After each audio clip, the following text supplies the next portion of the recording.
ഓണമെന്ന് പറയുമ്പോൾ സമ്പത്ത്, സമൃദ്ധി, ഐശ്വര്യം, സമാധാനം എന്നതിനപ്പുറം നമ്മൾ ഓർക്കുക മഹാബലി എന്നുള്ളൊരു പേരാണ്.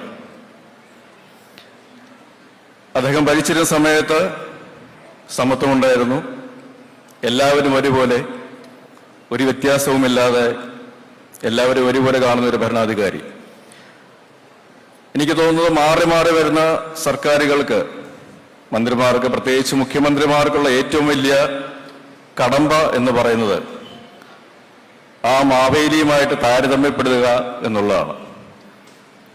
ആ ഒരു കമ്പാരിസൺ, അല്ലെങ്കിൽ അന്ന് അദ്ദേഹം എങ്ങനെയാണ് ഭരിച്ചിരുന്നത്, അന്ന് കേരളം എന്തായിരുന്നു, സുന്ദരവും സുരഭിലവും സമത്വവും സമൃദ്ധിയും നിലനിന്നിരുന്ന ഒരു കേരളം, അതെങ്ങനെ ഈ കാലഘട്ടത്തിൽ മാറി വരുന്ന സർക്കാരുകൾക്ക് സ്ഥാപിക്കാൻ സാധിക്കും, അല്ലെങ്കിൽ കൊണ്ടാടാൻ സാധിക്കും എന്നുള്ളതാണ് ഈ ആഘോഷങ്ങൾക്കപ്പുറമായിട്ട് എനിക്ക് ഓർമ്മ വരുന്നത്. കാരണം ഒരു നല്ല ഭരണാധികാരി കാലങ്ങൾക്ക് അതീതമായി എന്നും ഓർമ്മിക്കപ്പെടും, അല്ലെങ്കിൽ ആഘോഷിക്കപ്പെടും എന്നുള്ളതിൻ്റെ ഏറ്റവും വലിയ ഉദാഹരണമാണ് മഹാബലി ആഘോഷിക്കുന്ന ഓണം.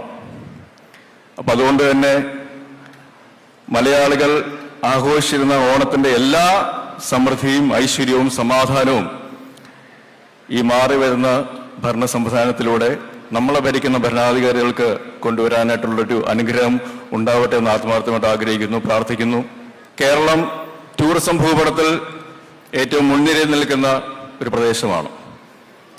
ഞാൻ വരുന്നത് ആലപ്പുഴയിൽ നിന്നാണ്. എൻ്റെ ജന്മനാട് ആലപ്പുഴയാണ്. കിഴക്കിൻ്റെ വെനീസ് എന്നാണ് ആലപ്പുഴ അറിയപ്പെടുന്നത്. പക്ഷേ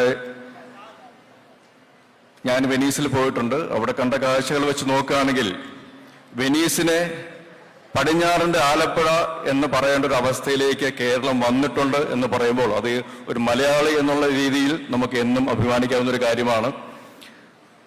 ടൂറിസം എവിടെയുണ്ടോ അവിടെ ലഹരിയുടെ ഒരു ആധിക്യം ഉണ്ടാവാനുള്ള സാധ്യത വളരെ കൂടുതലാണ്.